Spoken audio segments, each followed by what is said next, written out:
Está no ar o terceiro episódio do Pode Ver, o primeiro podcast de contabilidade do Vale do São Francisco que trata de todos os assuntos. Aqui no Pode Ver, a contabilidade fala sua língua.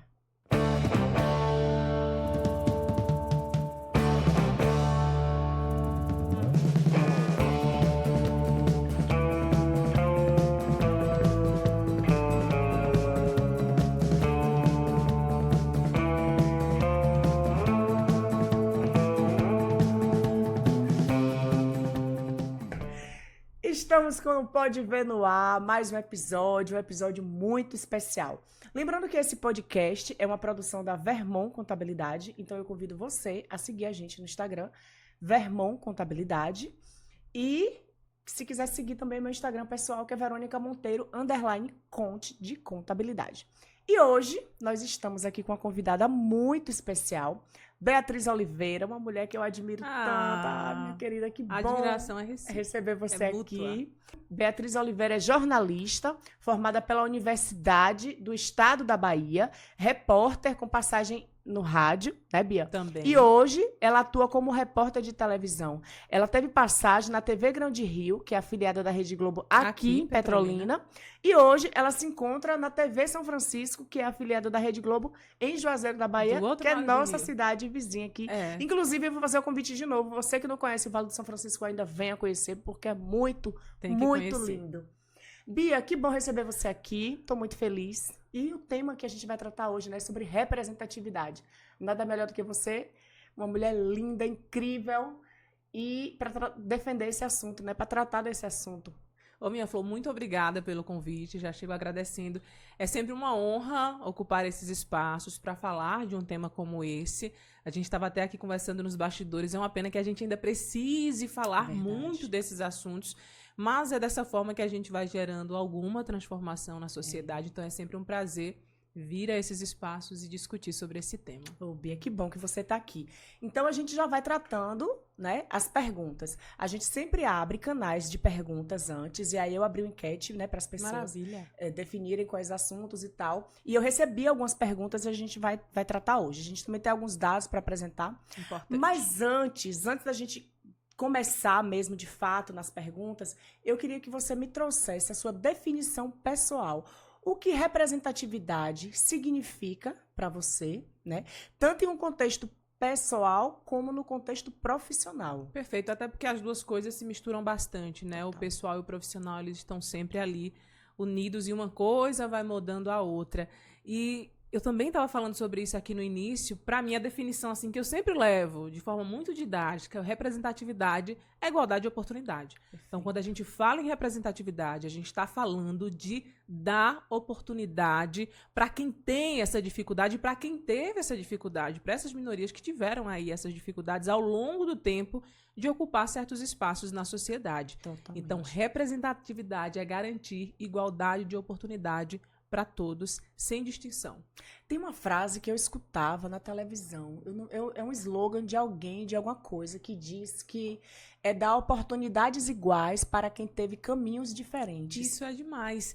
A gente teve, por exemplo, agora, né, no Enem, um tema tão importante como esse, e que possibilitou ali milhões de estudantes a discutirem sobre esse tema, que também já vai tendo essa ligação, né, com a própria representatividade. E aí, enquanto a gente ficava ali acompanhando a rotina daqueles estudantes ao longo daquele dia, eu me deparei com um vídeo, algum veículo de imprensa estava noticiando aquilo, mostrando a dificuldade de alguns estudantes chegarem até o local da prova, né? Então, ali eu falava muito ao longo do domingo, a linha de chegada é diferente. Ela não é igual para todos. Então, a representatividade, ela também entra nisso, né? Quando você fala, dá oportunidade para quem teve caminhos ali diferentes. Esse caminho diferente é isso. São vários obstáculos historicamente colocados ali na frente dessas pessoas. Perfeito, perfeito. Bia, partindo para o contexto, né, da importância na mídia. Hoje, você é uma mulher negra que aparece na televisão. E eu queria que você contasse aquela história que eu vi na live com Joyce, que é outra mulher negra linda, que eu admiro demais. E eu fiquei muito tocada pela história, né, que você trouxe. Então, eu queria que você trouxesse a importância. Por que você acredita que é fundamental que haja diversidade e representatividade nas redações e nas coberturas midiáticas? E a gente começa por aí, né? Especificamente em televisão, que é o espaço que eu ocupo hoje, a imagem fala muito, né? Não, as coisas não estão ali por acaso, né? Ali existe uma imagem que comunica bastante. Então, o início, né, que você falou, aquela história em live, né? Eu estava em uma live conversando com Joyce Guirra, que é a apresentadora hoje da TV São Francisco, e eu contava ali aquela história, né? Quando eu cheguei em Juazeiro, eu sou do interior de Centro-Sé, do distrito de Piri, uma comunidade rural, pequena, enfim. Saio de lá aos 11 anos de idade para Juazeiro, faço um percurso que a maioria das pessoas que vêm ali de zona rural faz, né? Que sai ali ainda na adolescência, fica na casa de um familiar. Minha irmã fez o mesmo percurso, ela ficava na casa de um primo, eu na casa de outro primo, e ali super jovens ainda, adolescentes, 11, 14 anos. E aí depois minha mãe vem fazer esse percurso também para cá, e aí vive esse casamento à distância com meu pai, empregada doméstica, meu pai pequeno agricultor, e aí tem todo esse contexto. Então eu chego aqui aos 11 anos, aí eu tenho acesso a um jornal local, né? Porque lá no interior é só a rede nacional, né? Não chegava na época o jornal local. Então, aí, quando eu chego aqui aos 11 anos, já tendo ideia do que eu queria fazer, que o jornalismo sempre esteve ali em mente, eu me deparo com uma apresentadora negra ali parecida, né? Com os mesmos traços parecidos, né? Imageticamente falando, né? E ali, quando uma criança de 11 anos olha para a TV e vê essa representação, ela entende que também pode chegar ali. Perfeito. Diferente de, enquanto uma garota naquela idade, olhando ali para a TV, se eu não visse nenhuma repórter, nenhuma apresentadora, ninguém ali no vídeo, na tela, parecido, você já cria um distanciamento. Você acha que ali não era o seu lugar. Não é possível que não é o seu lugar. Como a gente viu por muitos e muitos anos, né? Muitos e muitos anos na televisão, tanto em outros espaços também. Não vimos essas figuras ali ocupando esses espaços, né? Faltava essa ocupação. Então, menininha, 11 anos, que já queria ser jornalista, vê Joyce Guirra ali linda, ocupando. Então, isso vai nos dando esse caminho, né? Vai nos mostrando que há possibilidade. Eu contei essa história para ela quando a gente se tornou colegas de trabalho. Foi muito lindo. E é isso. Foi emocionante. Isso aí é a importância da gente ter esses espaços ocupados, de fato, né? Essa representação, porque aí eu engajo outros como eu e eu mostro que é possível, porque a imagem, ela comunica muito, ela tem uma força gigantesca. E eu tô falando do local, quando você vai para o nacional, mais ainda, né? Quantas e quantas meninas Glória Maria não influenciou, meninas negras, isso a gente já conhece bastante, né? E daqui para frente, acredito eu que com mais representação vai ser ainda mais possível sonhar para essas pessoas. Perfeito, perfeito. E aí eu ia trazer, né, essa questão, que se você pudesse compartilhar uma experiência em sua carreira, onde você sentiu a falta de representatividade e como isso te impactou de alguma forma, ou impactou seu trabalho, ou você não passou por isso porque você já estava muito segura do que queria, mas às vezes tem gente ainda nessa, né? Talvez ali não seja meu lugar, ali tá nessa dúvida, essa insegurança. Né? Então eu queria que você compartilhasse aqui com a gente uma experiência pessoal aí nesse quesito. Pois é. A importância da gente viver hoje esse momento em que há uma maior preocupação com isso. Então, eu estou aqui aos 25, me formei há 2 anos, então eu estava ali com 23. Durante a faculdade, eu já atuava em rádio. Já terminando ali a faculdade, na apresentação do TCC, surgiu o convite para ir para a TV, no caso TV Grande Rio, aqui em Petrolina. Então, quando eu cheguei aqui em Petrolina, lembra, eu já tinha essa visão lá atrás, né, de uma figura que ocupava já ali um espaço. Então, eu cheguei aqui, eu consegui ocupar esse espaço, né, com um trabalho que já vinha sendo mostrado ali no rádio. E não enfrentei essa dificuldade. E eu acredito que muito se dá por conta dessa desconstrução que a gente vem fazendo ao longo do tempo. E a importância de debates como esse, inclusive, e da inclusão e de possibilitar que esses espaços sejam ocupados também. E aí, quando eu saio daqui e vou para a TV São Francisco, eu me deparo com um espaço ainda mais plural nesse sentido, né? A gente tem ali hoje uma composição, as pessoas comentam bastante, isso é bem legal, de ter ali os repórteres e a apresentadora, todos negros ali na tela, né?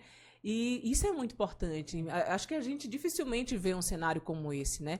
Um espaço ali ocupado por 100%. Essas pessoas, 100%, na tela, no vídeo, que influencia, que entra ali na TV. A TV, né? O jornal que entra na casa das pessoas e que comunica dessa forma, né? Mostrando que sim, isso é possível e que essas pessoas têm potencial de estar ali. Elas não estão ali porque foi dado um espaço. Não, elas estão ali porque elas têm potencial e elas estão fazendo valer a pena. Perfeito. Como a gente já estava conversando aqui agora há pouco, antes de começar, o ano é 2024, a gente ainda precisa falar sobre cor de pele, sobre fibra de cabelo. Sim. Isso é um retrocesso mas infelizmente a gente ainda precisa falar sobre isso, porque, inclusive, trazendo esse assunto, eu queria falar sobre o sistema de cotas, que ainda é muito criticado, né? A lei de cotas, ela foi instituída em 2012, né? É a lei 12.711, e ela reserva um percentual de vagas, né, em instituições de ensino superior para estudantes de escolas públicas, para negros, pardos e indígenas. Então, o que é que a gente vê? Que houve um aumento das pesquisas que eu fiz antes para a gente começar esse trabalho. As cotas, elas surgiram para que fosse corrigido, né, fosse incluído, né, fosse garantido uma inclusão social e a promoção da diversidade racial. Elas buscam corrigir a desigualdade. Que é histórica. E ela proporcionar a grupos menos favorecidos, historicamente, menos favorecidos, que eles enfrentem essas barreiras, né, que tenham acesso garantido à educação do ensino superior. E aí eu estava fazendo umas pesquisas também, Bia, sobre isso, e nós percebemos aqui que houve um aumento de acesso. Segundo os dados do INEP, em 2021, 52% dos alunos que ingressaram em cursos superiores de contabilidade, eles eram de escolas públicas. E um percentual significativo desses alunos, eles se autodeclaravam negros e pardos. Na última edição do ensino de suficiência, né, que é o ensino que é a prova do conselho para realmente garantir que você seja contador, porque você sai da faculdade, você precisa fazer o exame de suficiência para efetivamente ter o registro de contador, né?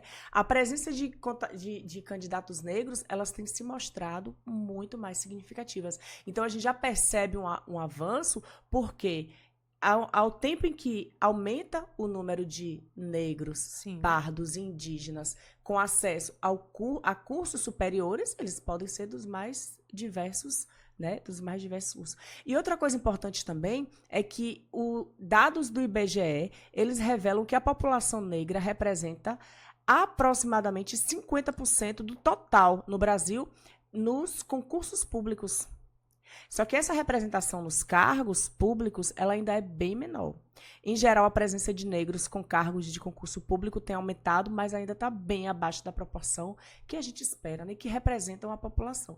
Então, assim, ainda com essas políticas de inclusão, a gente ainda vê muita dificuldade. A própria crítica à cota demonstra que ainda há uma falta de compreensão e da própria ignorância no sentido de não buscar compreender e pesquisar, porque hoje o acesso é muito fácil, né, sobre esse tema, né?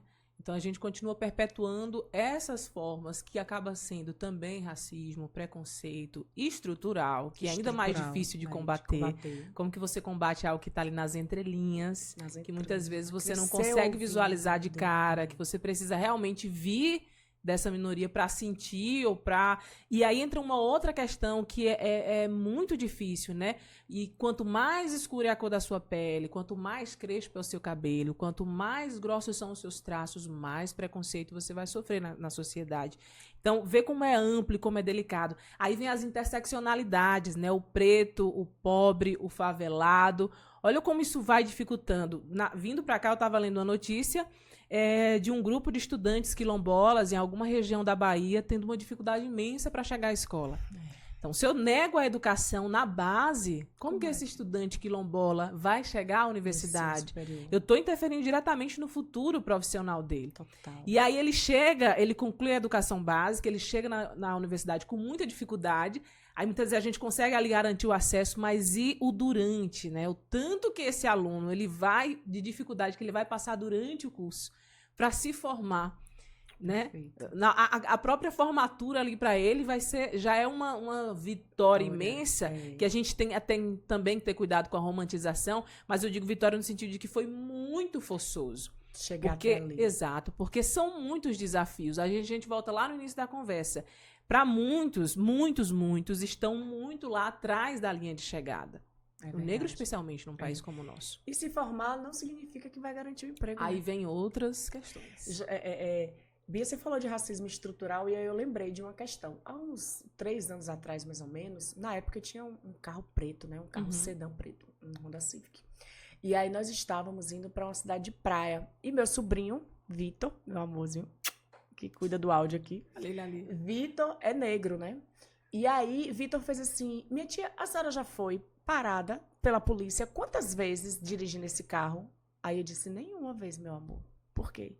Aí ele, porque toda blitz que eu passo, e ele tinha um carro igual ao meu, na época, toda blitz que eu passo, Ele é parado. eu sou parado. A senhora quer fazer um teste? Se a gente for, a senhora quer deixar eu dirigir seu carro, vai ter uma blitz ali, eles vão me parar. Eu passei na ida, Bia, eles não me pararam. Na volta, Vitor veio dirigindo meu carro e eles pararam o Aconteceu. Vitor. Olha o Então, experimento social. Ou seja, um negro dentro de um carrão, pera aí, é roubado? Então, assim, a gente percebe que isso é muito latente, mas é um assunto que ainda tá muito por debaixo dos panos. Deixa de mimimi, E olha como a Verônica. representatividade Não. entra aí. Vitor, né? Isso. Vitor ocupando certos espaços na Incomoda. sociedade que muitas vezes foram negados e continua sendo. Olha como é importante a diversidade. Ele que sente na pele o preconceito, ele vai conseguir, ocupando esses espaços, sentir muito mais a necessidade do companheiro ao lado. Olha como a diversidade, a representatividade, ela é importante para a gente juntos conseguir desconstruindo mesmo, porque é um trabalho árduo e de muitos anos. Então é importante demais essa representatividade que a gente tanto fala. E é uma coisa que fere na pele, porque hoje Vitor é um homem feito, né? Ele consegue lidar com essas questões, fica aborrecido ali, passa. Mas recentemente a filha dele também teve esse problema. Eu imagino que a dor aumenta ainda mais. Na creche, né? E ela tem o cabelo crespo. E as outras crianças começaram. E olha que Isabela tem 4 anos. 4 anos. E aí outras criancinhas da idade. Crianças não nascem preconceituosas, Bia. Elas ouvem isso de algum lugar. Elas se tornam. E aí as crianças se juntaram para dar risada do cabelo de Bela, que parecia o Bombril que elas areavam a panela em casa. E aí Bela ficou triste. Obviamente ela estava provavelmente nem entendendo o que era que estava acontecendo ali, mas por se sentir rejeitada pelas outras coleguinhas por causa da cor da pele dela e por causa da cor do cabelo. É uma criança. O ano é 2024, isso não faz muito tempo, não. Como que você explica para essa criança? Como que você vai cuidar do que está sendo formado ali na cabeça dela? Você tá entendendo? Como é que você mostra para essa criança dizer, não, você tem tanto direito quanto qualquer outra criança, se as outras crianças agem com repulsa porque escutaram de outros adultos. Aí a gente volta também na questão que você trouxe lá no início, né? Da importância dessa representatividade tipo na mídia. Porque a criança que olha pra TV e vê uma mulher, né? Negra, como ela, de cabelo crespo. aí a gente vem pro empoderamento. Olha, eu tenho que ter orgulho. Eu nunca me esqueci de uma cena que eu vivi quando eu ainda estava trabalhando aqui em Petrolina. Eu estava ali na orla me preparando para entrar ao vivo. Aí chegou a mãe com a menininha e ela encostou assim. E a menininha com a bonequinha negra e se identificando com o cabelo, com algo ali, pediu foto e tudo mais. Assim que eu comecei também, é muito comum as crianças virem assim. Então, ali você sente uma contribuição importantíssima, e é bacana isso, e que por muito tempo não existiu. Não tinha, Vamos pegar também a questão do próprio cuidado com o cabelo cacheado, crespo, enfim, com as tranças que hoje são muito comuns. Olha como há muito tempo, por exemplo, na minha infância, eu não lembro de chegar a um mercado e ver uma prateleira ali destinada para o cabelo cacheado ou crespo. Então, isso vai se acompanhando, né? Hoje a gente tem salão de beleza especializado em tratar, porque é um outro tipo de cabelo. O corte é diferente. Quantas vezes eu não lembro daquele corte reto, que é o corte liso, e fica o cabelo cacheado sem vida, porque totalmente é diferente. Aqui a técnica é diferente. Pro crespo, ainda mais, assim, né? Então, por muito tempo o que faltou? Não tinha como, não tinha saída, faltava interesse. Faltava interesse. E por quantos anos as cacheadas tinham vergonha e tiveram que alisar? Por muito tempo na minha adolescência eu pranchava o cabelo. E eu só me via bem daquela forma. E ali, aí a entrada da universidade, me lembro muito bem dessa fase, que a gente começa a ter acesso ali a muitos debates, a muitos discursos, a gente vai criando esse empoderamento mesmo e assumindo o cabelo cacheado, o cabelo crespo. Ainda temos um longo caminho a percorrer, viu, E ainda temos um longo caminho. Ô, Bi, falando dos desafios, né? Quais barreiras você acredita que ainda existem hoje, especialmente para jornalistas negros e especialmente para mulheres? Porque ainda é um tema que a gente ainda vai tratar em outro podcast, porque além de ter muita dificuldade para negro, né, quilombola, pobre, ainda tem muita dificuldade para mulher, mas esse assunto de mulher específico a gente vai tratar em outro episódio. Mas eu queria saber hoje, quais barreiras você acredita que ainda existam, né, para jornalistas negros, especialmente para mulheres na mídia hoje? Ou não há? Eu acho que como todo o setor, né, essas barreiras elas ainda existem e, como eu te disse, aumenta muito dentro ali do que a gente chama, pode colocar, vou dizer, de paleta, né, como eu já trouxe. Sim. Quanto mais escura a pele e de onde você vem, porque o local de onde você vem define muita coisa. Total. Então, para quem está aqui no interior, zona rural, até uma cidade como Juazeiro Petrolina, é um percurso. Para quem vive na capital e sai da favela, é outro percurso. Verdade. Então, eu sempre trago esse ponto como o mais decisivo ali, o início. Eu acho que os entraves já começam ali. Porque as dificuldades que eu tenho na base, elas vão definir lá na frente. A minha entrada no mercado de trabalho, o meu ingresso. E aí, acho que já até entrando numa outra questão que poderia ser posterior a essa, o que fazer diante de um cenário desse, né? Quando você fala ali das críticas que tem as cotas ainda para o ingresso na universidade pública, a gente começa ainda com a desconstrução de pensamento e com as empresas de qualquer setor realmente olhando para esse tema com importância, né? Excluindo de vez do dicionário a palavra mimimi, porque o mimimi, ele sempre vem ali antes de um preconceito, de uma negação de um direito. Verdade. Então, de fato, as empresas olharem para esse tema como um tema importante. Que não é vitimismo. Que não é, nunca foi, nunca será. E, de fato, facilitar o acesso, né? Facilitar o acesso a esses espaços e, de fato, tratar esse tema como importante e como uma prioridade. Porque quando a gente trata como uma prioridade, a gente começa a desenvolver mecanismos ali dentro das corporações que facilitam, vamos montar times mais diversos. É verdade, bacana. E essa questão, voltando ao desempenho ali de concurso, né, nas cotas raciais, alguns estudos apontam que a implementação de cotas raciais está ajudando a aumentar a quantidade de aprovados negros nos concursos públicos.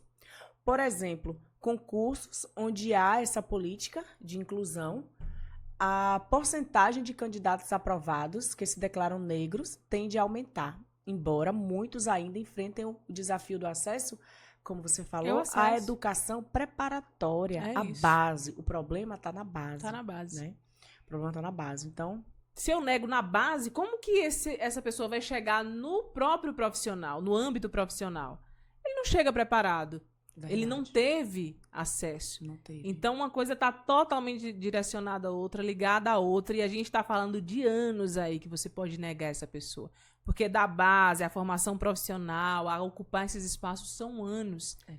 Então, a saída está na base, de facilitar esse acesso mesmo à educação. Tem uma frase muito polêmica, né, que fala sobre, inclusive sobre jovens que enveredam pelo caminho da marginalidade, que eles foram vítimas do sistema. Isso é frase de comunista, isso é frase... As críticas, né? Não. E aí, nós teve um episódio de um programa, inclusive da Globo, que é o Profissão Repórter, que foi falar sobre o perdão. Eu não vou entrar muito a fundo, mas teve um caso que me chamou a atenção de um jovem negro, favelado, cuja mãe era uma viciada e o pai ele nem chegou a conhecer, que ele foi criado na favela, adotado pelo tráfico. Veja só. Então, ele não ia para a escola, mas abandonou, acho que não terminou nem o ensino fundamental. E, obviamente, ele enveredou pelo caminho do crime. E negro, tá? E tendo enveredado pelo caminho do crime, ele foi cometer um assalto. E nesse assalto, o rapazinho estava voltando da faculdade e ele matou o menino para roubar o tênis. Acho que drogado, né? Atirou e o menino morreu para levar o tênis. Ou seja, perdeu uma vida por causa de um tênis. E o foco foi na vida desse rapaz, que era o assaltante, porque o assunto era o perdão, e a mãe, né, desse jovem, num gesto lindíssimo, que ali precisa de muita inspiração, ali é Deus, agindo totalmente. Ela disse, meu filho eu perdi, mas esse aí eu não vou perder, eu vou recuperar.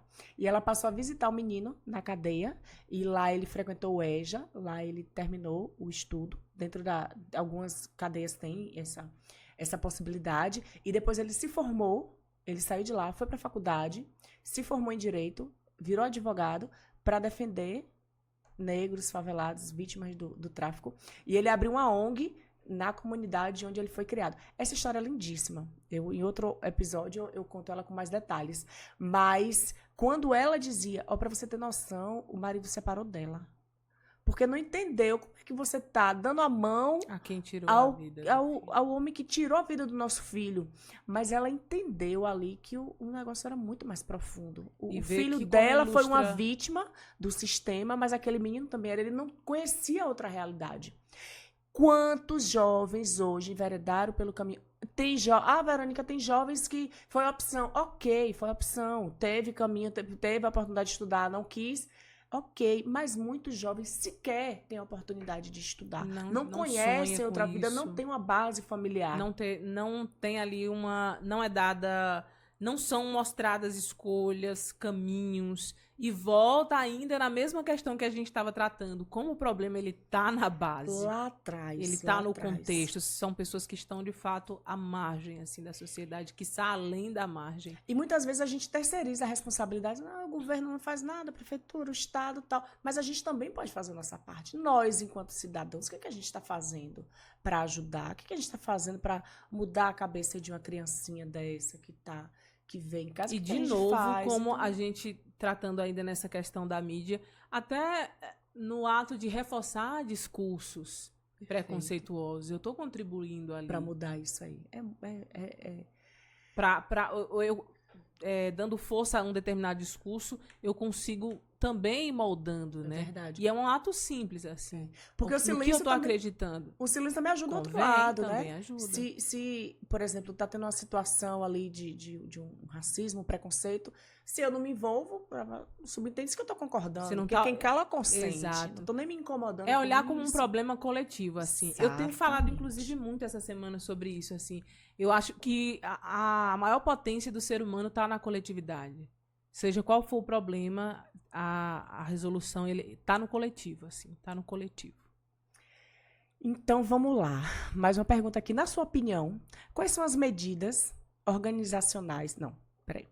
Quais são as medidas, né, que as organizações de mídia podem adotar para promover a inclusão e a diversidade de suas equipes, por exemplo? Que é o que a gente tratou ainda há pouco, de pensar nesse tema como uma prioridade, de olhar para esse tema com cuidado e de pensar na composição de times que realmente sejam diversos, que tragam essa diversidade e que tragam ali essa representatividade. Não olhando para isso como, vou aqui cumprir esse espaço que estão me dizendo, essa regra. Não. É olhar, de fato, para esse tema como uma prioridade e pensar que isso é necessário e que a própria organização ganha muito com isso. O mundo ganha com isso. Todo mundo ganha. É uma cultura organizacional, né, Bia? Tem uma pergunta que diz assim, Bia, você já trabalhou em algum ambiente onde a representatividade era valorizada? Está trabalhando hoje, né? É muito. E como é que isso afetou o seu desempenho e desenvolvimento na carreira? Como é que Melhora e muito. A rede de televisão como um todo, né, olhando para esse tema com muito cuidado, a gente que está ali na Bahia, um estado, né, onde a gente tem ali a população majoritariamente, exato. É o próprio caso da própria capital, né, Salvador, enfim, que tem a maior população ali negra fora da África. Vê como tudo ia ser potente. Como que essa rede de televisão não vai olhar? Não dá para ignorar. Né? E é muito importante e interessante ver os colaboradores sentindo essa valorização e contribuindo para instalar, de fato, essa cultura, esse olhar sensível. Só enriquece e engrandece o que a gente entrega, o conteúdo que a gente entrega, a sensibilidade do conteúdo. Perfeito. é a humanidade. E toca, né? Toca mesmo as Muito. pessoas ali. Como As você pessoas falou, se sentem representadas. literalmente. Como você falou, a televisão, ela entra na casa das pessoas todos os dias. Todo Vocês santo entram, dia, né? sem As pedir pessoas. licença. É engraçado quando a gente está na rua, as pessoas vêm cumprimentar, vêm falar. Você acha É de íntimo? fato como se fosse íntimo, como se conhecesse. Porque a gente entra ali, a gente está todo dia ali. Então, para aquela pessoa, a gente tem um vínculo. E a gente constrói um vínculo. E vê que importante e grande e potente é a gente construir esse vínculo, levando em conta essas questões. Perfeito. Eu sou uma pessoa que eu acredito e muito, e eu sou exemplo disso também, acredito e muito no poder transformador da educação.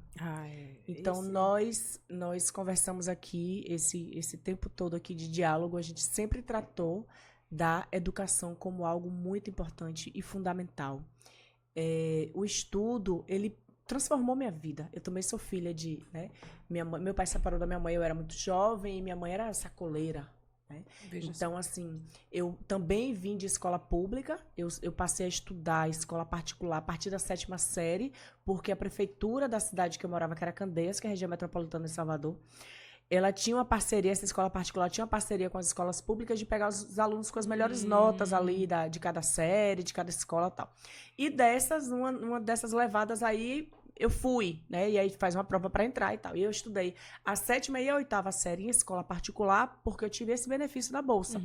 E aí, primeiro, segundo, terceiro ano, eu já estava maiorzinha, já estava trabalhando, e aí eu paguei, né? Passei a pagar meus estudos e terminei em escola particular. Mas eu lhe digo, Bia, que tudo que eu conquistei, tudo que eu construí até hoje na minha vida foi fruto do esforço, obviamente do trabalho, mas que eu só consegui com a base que eu tive estudantil. Então hoje, mais do que falar sobre representatividade, mais do que falar sobre a necessidade desse tipo de discussão, é a gente reforçar a importância dos estudos e a gente bater na mesma tecla. O problema está lá na base. E aí a gente precisa cobrar mesmo dos governantes um ensino de qualidade para dar oportunidades iguais a quem teve caminhos diferentes. Então, pensando nisso, Bia, eu gostaria que você olhasse para essa câmera e você desse dicas para os novos profissionais. Que conselho você daria para jovens que desejam ser jornalistas ou outra profissão e que eles desejam lutar assim por suas carreiras e com representatividade? Eu queria que você olhasse para essa câmera e falasse para esses jovens, porque como você foi inspirada um dia, hoje você inspira, né, outras meninas, e eu queria que você deixasse esse recado, porque pode chegar numa pessoa que está precisando. Antes de ir para esse recado, eu reforço novamente, né, a importância das políticas públicas de acesso ali na base, né? A gente está aqui num contexto acesso à educação. Totalmente. A gente está aqui num contexto, por exemplo, de um interior, né, de 2 estados, e que por muitos anos a gente não tinha, por exemplo, universidade pública aqui. Então vieram o quê? Políticas públicas para construir aqui universidade pública de qualidade. Aí o sertanejo, que antes só sonhava em estudar, ainda tem uma capital, ele consegue ter acesso aqui. A filha da empregada doméstica, do pequeno agricultor, que vem ali de uma zona rural, de um lugar onde é pouco pensado possibilidades para essas pessoas, também consegue se formar numa boa universidade pública, tá aí. Então, além dessa parte que não está necessariamente no nosso controle, né? Ela tá é um outro tipo de controle, a importância dessas políticas públicas. O que está no nosso controle, né? Eu sempre trago que a primeira coisa dentro desse tocante aí que a gente trouxe da representatividade é buscar se entender como ser humano no mundo, e isso de fato é uma construção, a gente se constrói, se reconstrói o tempo todo, e buscar dar seu melhor em tudo, assim. Ter muito bem definido ali o máximo que você puder, né? Quais são os seus objetivos, o que você quer alcançar.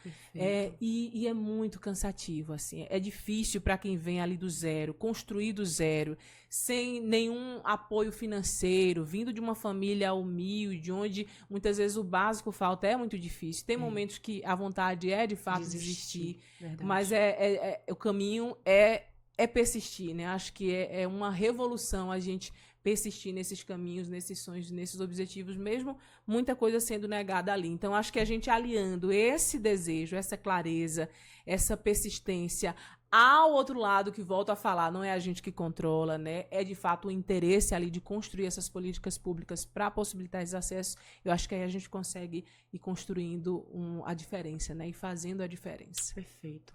E para você que está assistindo a gente, o meu recado e antes de dar esse recado, é engraçado que eu falava isso na sala de aula, né? Eu também sou professora, eu ensinei no Senai, em cursos técnicos, há alguns anos atrás.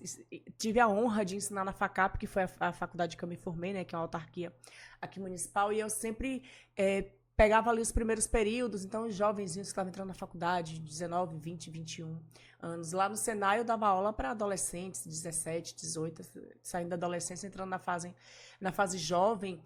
E, às vezes, eu sinto que o jovem hoje ele está sonhando menos do que...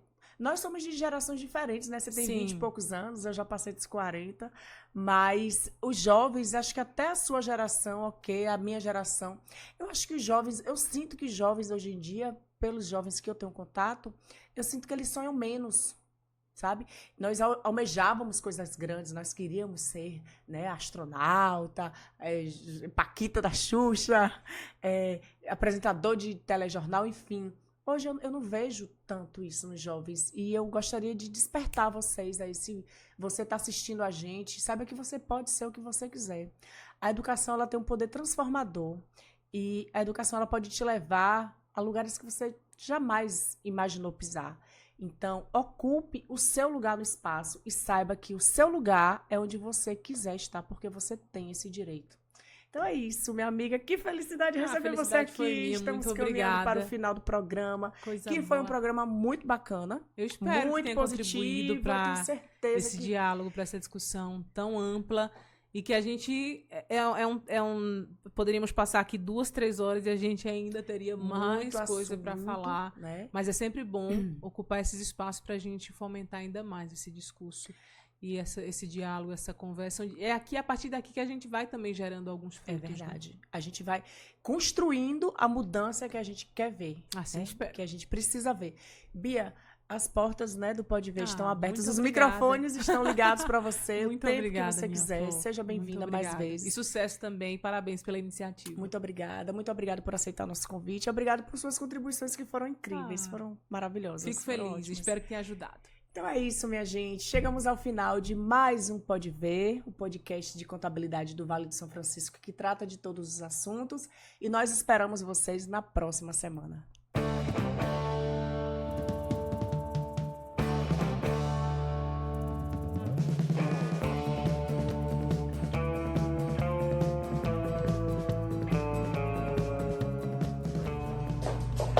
Não esqueça, inscreva-se no nosso canal, ative o sininho, dê o like e comente.